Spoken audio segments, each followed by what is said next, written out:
Hey, good morning, guys. Genevieve here. We have a new moon in Leo coming up Thursday afternoon at 3:11 p.m. And of course, my Leo new moon blend is called Flare. I've explained before because Leos always do things with pizzazz and flair, and also because of solar flares, because Leo is ruled by the sun. Before I get into that, though, I do want to update some of you guys. Many of you who know me personally know what's been going on the last week. I apologize that I did not do either a Monday, Wednesday, or Friday video as I often do, especially on Friday. We had a very sick dog this last week. We almost lost him. And so most of the week, especially like from Tuesday to Thursday, we were dealing with just trying to get our puppy to feel better. He is on the mend, but he is on a very strict, heavily medicated regimen right now, and eating regimen and schedule. So that has been most of our focus and my focus and energy this last week. I did do an event yesterday afternoon, yesterday afternoon, made some new clients and customers, and so I am happy about that. But yeah, it's been a tough week, and from conversations that I've had, we're not the only ones who were going through things with our pets. So anybody else who's had a really tough time this last week, I understand. I'm with you.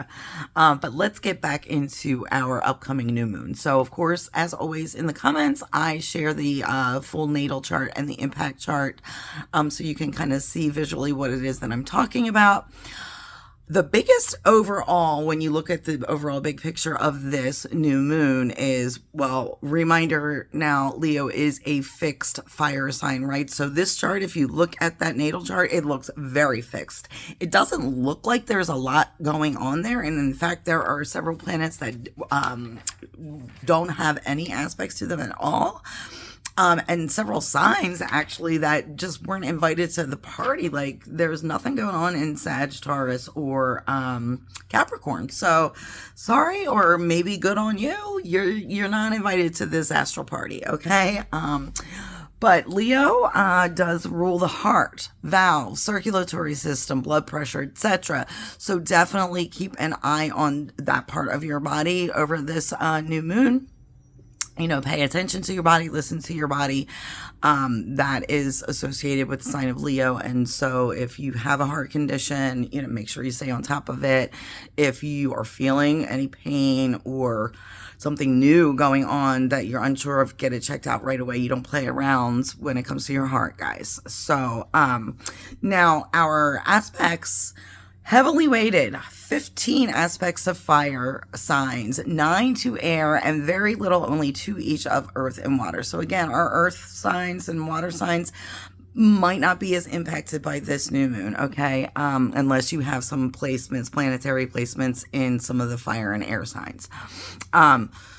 Another big thing to highlight, to make note of for this new moon, is that we have 5 planets in the retrograde, 4 and a minor aspect in retrograde. The biggest one, of course, being Mercury. We talk about Mercury retrograde all the time. It certainly has disrupted my life in the last few days leading up to this. So we're going to be feeling more of that, unfortunately. Although one cool thing about this time of year, and this will go on until the second week of August, is the 7 sisters, or the Pleiades, are able to be seen by the naked eye in the night sky tonight, which is pretty cool. Those other planets in retrograde, besides Mercury, are Saturn, Neptune, and Pluto. So remember, retrograde means we're going back through some recent stuff. We're rehashing, we're going back through, and it's a challenge, but it's also an opportunity. It's an opportunity for you to maybe fix some mistakes the last time the planet was in retrograde motion, to backtrack, to maybe clean up some loose ends, things like that. So always try. There's always challenges with that, of course, but always try to look at it as an opportunity to get things right this time around, okay? So, of course, new moon, sun and moon are both in Leo. And we already know, we talk about this energy, that fiery Leo energy is definitely ruling this week, this new moon energy over the next few days. So everything that Leo energy entails, we're going to be feeling it. Passion, love, romance, joviality, like over the top, bombastic kind of personalities at this time. That is Leo energy. Now, both of them are trine Saturn in Aries. So Saturn in Aries with these aspects is actually really good. Saturn trine the sun in Leo with Saturn in Aries adds to dependability, calm, and reliable wisdom at this time, all right? It's also sextile Uranus in Gemini, which is leading to inventive, progressive, unique energy, but it is balanced, and it's admirable, good qualities that are being exhibited at this time, okay? So this is a good Uranus aspect, and it's not as challenging as when Uranus is in other placements. It's not as disruptive and unpredictable. So it's a positive push for evolution and change, guys.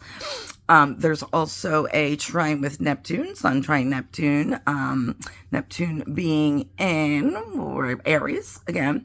So this is going to lend to friendly, creative, charming, and magnetic energy, okay? We are fulfilled being part of a larger collective of positive and spiritual activity and development at this time, okay? This is like collectively, it's inspiring, it's invigorating to get involved in those positive things that we want to come about, and it's going to help ignite our own passions internally and for ourselves emotionally and spiritually as well. So there is an opposition. The sun is opposite Pluto in Aquarius at this time. So this is probably the harshest, most challenging aspects of this new moon. So this could lead to some people, many people, especially with these prominent placements, leading to an identity crisis, a crisis of self, a pull between personal energy and identity and external what is the good for the collective, possible power struggles within relationships at this time. We're also maybe drawn to those who mirror back our shadow side, and that therein is the challenge. Therein is this energy is being reflected back to you. So if your shadow side is part of you don't like seeing, you're going to see other people reflect it back to you, and then you're going to take it out on them. It's going to become about them, but just remember, look inward as well. Why is it triggering you? Why is it making you feel that way? Because it's a part of you, right? That you don't like to look at, accept, or acknowledge. And that's the best way to work with this, is really be honest with yourself, be transparent, just face your fears, learn to integrate these separate parts of your personality, because they are all part of your personality, like it or not. The biggest way to overcome those challenges is to be able to honestly look at them and say, yes, this is a fault of mine. This is something I do not like about myself. Be transparent with yourself, okay? You probably can fool some people some of the time, but don't fool yourself, okay? Just be honest and transparent. Now, the moon, again, is also going to be trine Saturn, so this is going to lead to showy and emotionally demonstrative energy, but it's also loyal, stable, traditional, grounded love and relationships at this time, okay? So you can trust it, even though it might seem over the top, it might seem like it's love bombing, that it's just way too much. During this new moon phase, you can trust it, okay? It is loyal, stable, and traditional. There is a sextile with Uranus. This is going to lend to that spontaneous, independent thinking, a little bit detached and separate emotionally from loved ones. But again, it's authentic. And when it is authentically given and demonstrated and expressed, you can trust it, okay? It might feel it's aloof, it's a little bit out of left field, but it's still real. And then there is also a trine with Neptune with that moon. So this is careers in creative and healing arts are highlighted. This is bringing kind, imaginative, lending more to that kind and imaginative expression at this time. This is going to bring a feeling of inner peace, calm, and tranquility to many people. But you got to do the work. Some of us need to do a little bit more work than others to get there. And then, of course, the moon is going to be opposite Pluto as well. So this is lending to some emotional intensity. And again, highlighting those power struggles in relationships. We really need to do the work to release old patterns, old ways of handling, whether it's emotion, a stressful situation, a disrespectful interaction. We really need to be self-aware and learn to constructively use our emotion, all right? And Mercury is in Leo. Mercury's been in Leo for a while now. There's no major aspects to it, but it is opposite the ascendant and the fortune in the chart, which I don't really talk about those too much. The ascendant of this full moon or of this new moon is Aries, in the first house. Whatever sign is the first house is the ascendant. And then, of course, Mars in Virgo and Jupiter in Cancer, Mars in Virgo also has those squares in opposition to the ascendant and fortune as well. The ascendant I mentioned is in Aries, fortune is in Aquarius. So the reason why I don't really mention them too often is because they really do play that kind of coats and maybe puts an overall sprinkling on the chart, the energy, but it's not really the most important thing. It's not the major influence of what's going to happen. Okay. It just might flavor it a little bit that way. So now Venus is still in Gemini, and we talked about Venus and Gemini energy. This is the more friendly aspect of love and romance. This is, again, maybe a little cool and detached. Definitely friendship, definitely a lot of communication, a lot of attention, but it's not going to feel as passionate as it can be in more fire signs, or even water signs. It is square Mars in Virgo, so this is one of the more challenging aspects of this chart.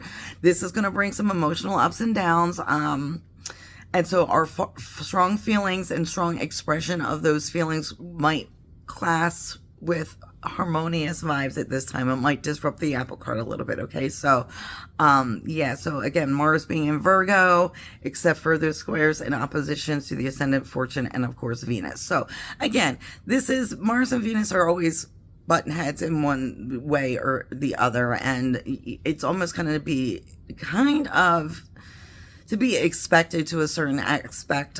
Just kind of focus on the more gentle, the more positive aspects of this chart to overcome those challenges. All right. So here's another planet, no aspects, Jupiter in Cancer, out there in Cancer, but it doesn't have any aspects to it whatsoever. Now we mentioned Aries being the ascendant. Saturn is in Aries. So we talked about what that does with Saturn being the taskmaster and disciplinarian of the chart. It's really helping reinforce the drive, the fiery drive to actually get things done, which is a good thing.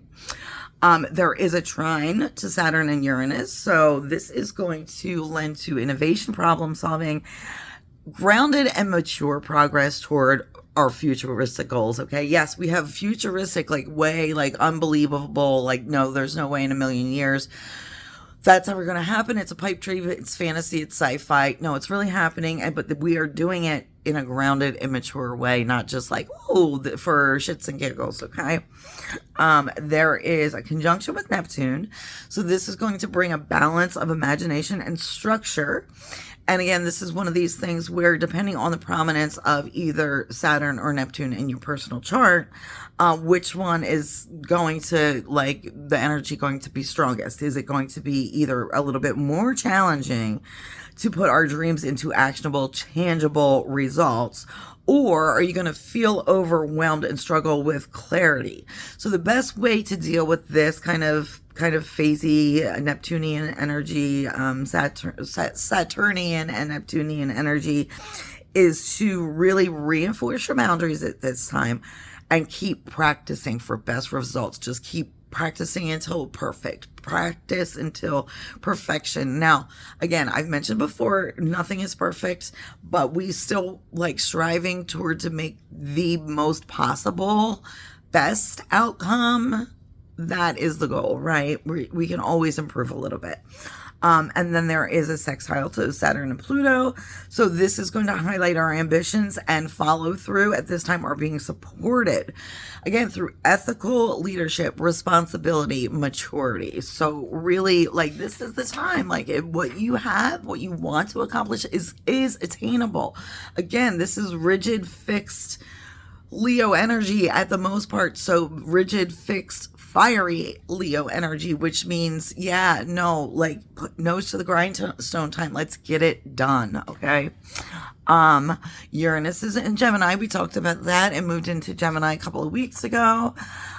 This is again bringing that it's not feeling as unstable and shaky in Gemini as it was in Taurus. But there is a sextile with Neptune. So this again is going to lead to that subtle transformation, helping us to go into more meaningful, fulfilling work and lifestyle, especially through creative and spiritual pursuits and endeavors. Okay. So, we really have the means now, the support of the universe helping us to subtly transform. Like, you can't, like, Rome wasn't built in the day. We know that old phrase, and we talked about it before.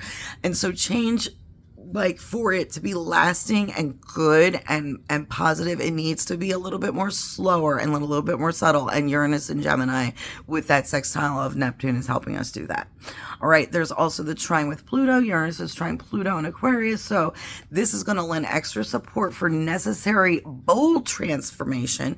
However, through, again, that wisdom, that insight, that, like, planning and methodically, like, trial. We've already done the trial and error. We know what works now. Okay. Neptune again is in Aries, and this is sextile Pluto. So this is going to add to even more support for the both inner and collective growth, inner growth and healing, and collective growth and healing. This is where our inner strength and determination, like, we're really going to, like, some of us might have to work on it more than others, but we're really going to have the support of this new moon energy to get that and to do that. So that's really good. Awesome as well. So again, I just want to go back and highlight several planets, no aspects at all. If you look at the impact chart, it might look like, certain signs are being impacted, but those planets are actually just outside the realm of those signs. All right. So the two big powerful positives of this chart, again, is that Pluto, Saturn, and Neptune, they're in retrograde, so we're going to be able to go back and rework some things maybe we didn't get right the first time with these, but and Saturn to the Sun and Moon, right? That all of that just really passionate, demonstrative, but stable, loyal, trustworthy energy. And this is just not even just in romantic relationships. This is working with colleagues. This is working with friends. This is working with family members. We're really getting that over this new moon, which is awesome. But then those two difficult challenges, Venus and Mars opposition, of course, that is a push-pull. That's just going to be what it is. And the Sun and Moon to Pluto, that is going to be kind of where our maybe emotions might get the best of us, or, maybe thinking or acting before thinking, or saying things without thinking them through first. Okay. So just take a pause. And again, those four planets are in retrograde: Mercury, Saturn, Neptune, and Pluto. And I mentioned it before, but I'm going to mention again, sorry, Cap, Sag, and Taurus. You guys are not invited to this cosmic party this time. But that might be a good thing. Maybe y'all need, because y'all have had some major aspects going on in the heavens the last few weeks, month. So now you're going to get a little breather. Okay. All right, guys. Again, hit me up either in person or through my website to get your hand on my Flare oil blend to diffuse. Definitely you want to sage your home. New moon's a great time for saging. So if there's any old stale energy from the previous full moon cycle, sage it out. I've certainly been saging a lot, not only for emotions, but also for the literal sickness that we have from this dog in this house. So yeah, it clears the air both spiritually and physically. Like, sage purifies, and it's summertime, we're cooped up with the air conditioning running. This is going to help keep your air clean, guys. So, until next time, Blessed be, namaste, all that good stuff. Bye.